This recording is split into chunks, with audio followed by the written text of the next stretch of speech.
Teman-teman semua, kalau tadi di video sebelumnya itu kita bicara tentang bagaimana vektor menjumlahkan vektor yang searah dan berlawanan arah. Yang searah tinggal menjumlahkan, yang berlawanan arah itu diselisihkan saja atau dikurangi. Sekarang bagaimana kalau kedua vektor itu membentuk sudut tertentu. Nah, sekarang Bapak punya cari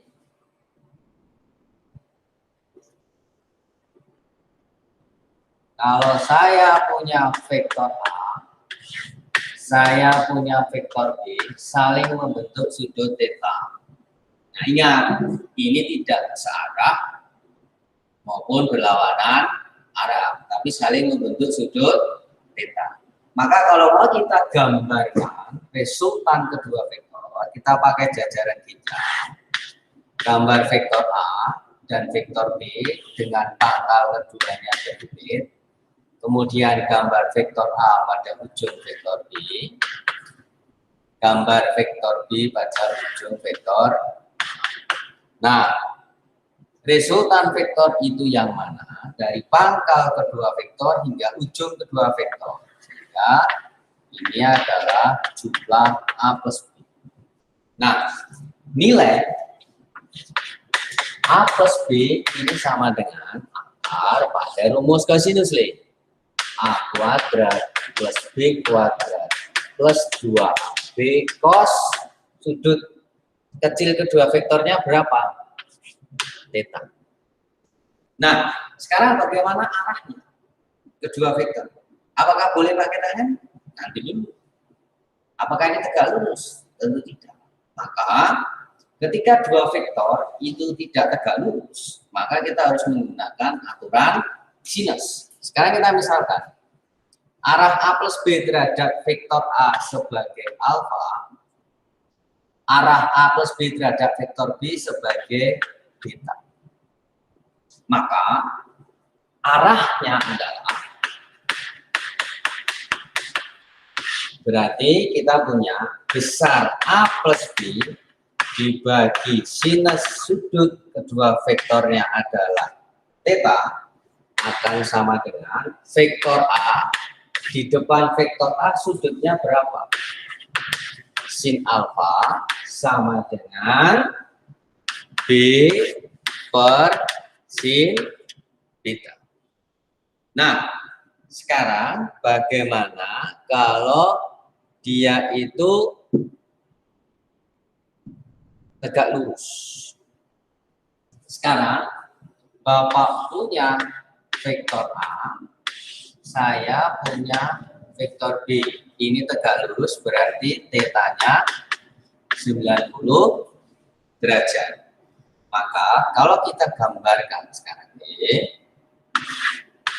ini vektor A, ini vektor B. Ini vektor B, ini vektor A. Maka resultan kedua vektor ini adalah A plus B. Maka besar A plus B ini sama dengan A kuadrat plus B kuadrat plus 2AB cos 90.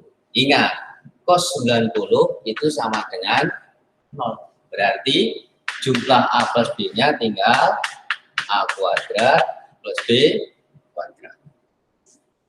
Kalau sering dikatakan dengan rumus Pythagoras itu. Sekarang bagaimana kalau arahnya? Nah, sekarang saya misalkan A plus B terhadap A ini alfa. Berarti A plus B terhadap B, kalau kedua vektor tadi tegak lurus, berarti ini 90 min alfa. Pakai rumus sinus, berarti arah A plus B tinggal nilai A plus B per sudut kedua vektor tadi 90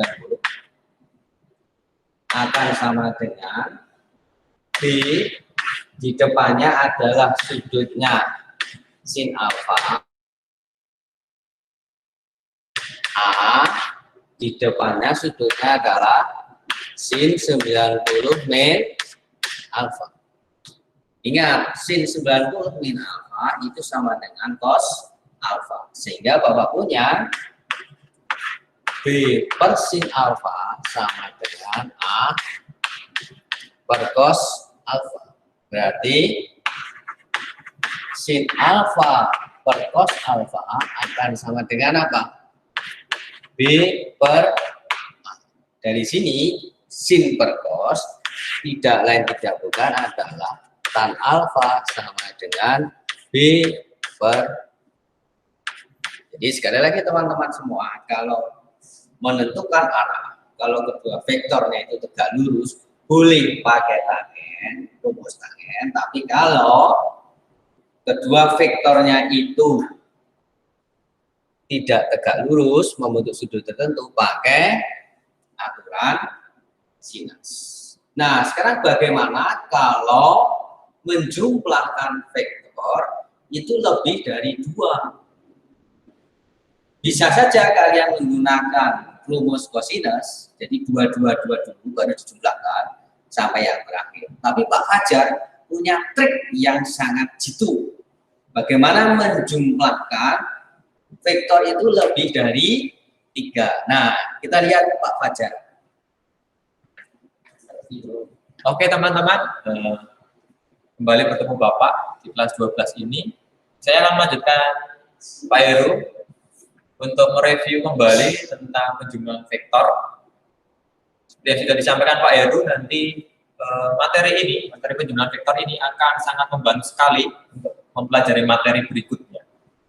Nah, berikutnya Bapak akan melanjutkan tentang penjumlahan vektor untuk lebih dari 2 vektor, bisa 3, bisa 4, dan seterusnya ya. Dulu sudah pernah kita pelajari, Bapak hanya sekedar mengingatkan kembali. Oke, misalkan kita punya 3 buah vektor, Bapak punya vektor A, misalkan ke kiri, besarnya adalah 10 meter. Ada vektor B, misalkan vektor B ini membentuk sudut 37 derajat, besarnya 20 Newton. Ada vektor C, misalkan vektor C itu ke bawah, besarnya 10 Newton. Ya. Maka bagaimana menjumlahkan 3 vektor ini dulu sudah pernah kita lakukan. Pasti ini beberapa dari Anda masih ingat. Kita bisa membuat sumbu X dan sumbu Y. Kita tempatkan masing-masing vektor ini dalam sumbu X dan Y. Nah, vektor A itu horizontal ke kiri.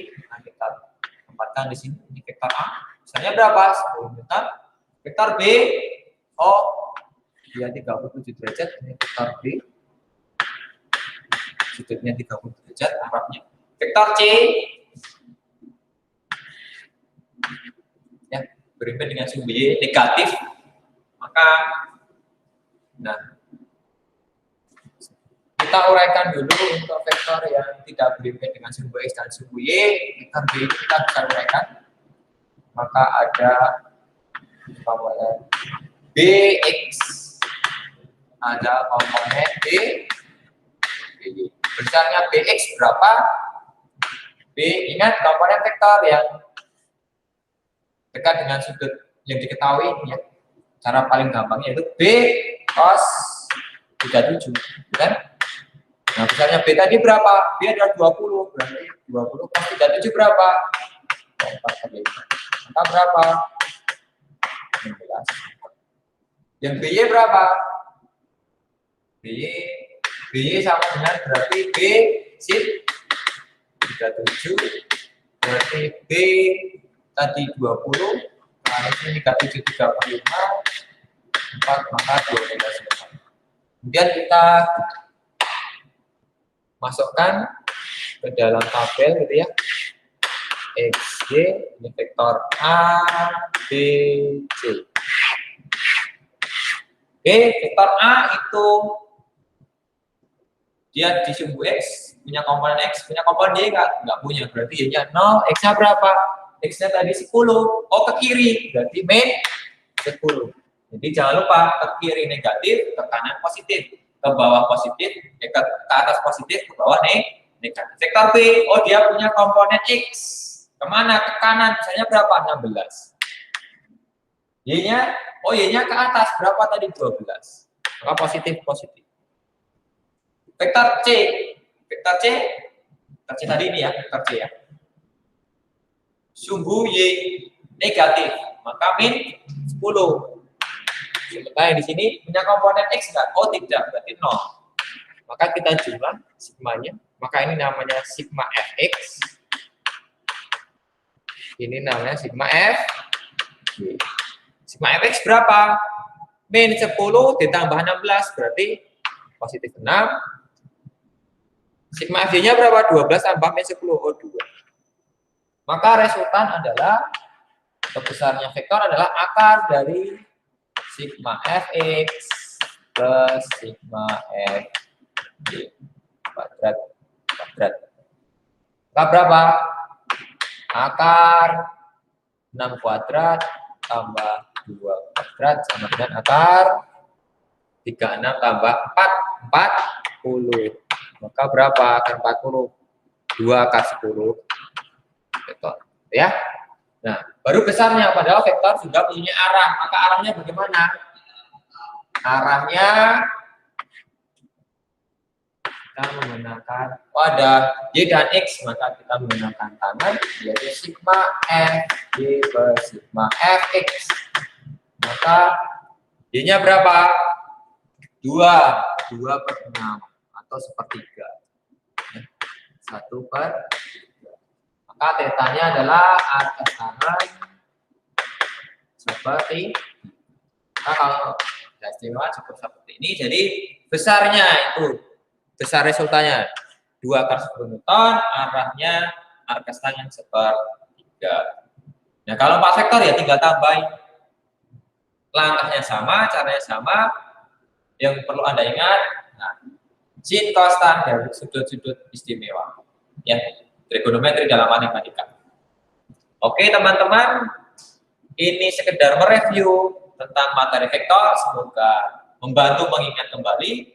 Sekali lagi, vektor ini akan sangat membantu untuk mempelajari materi berikutnya, karena kita akan menggunakan penjumlahan vektor ini.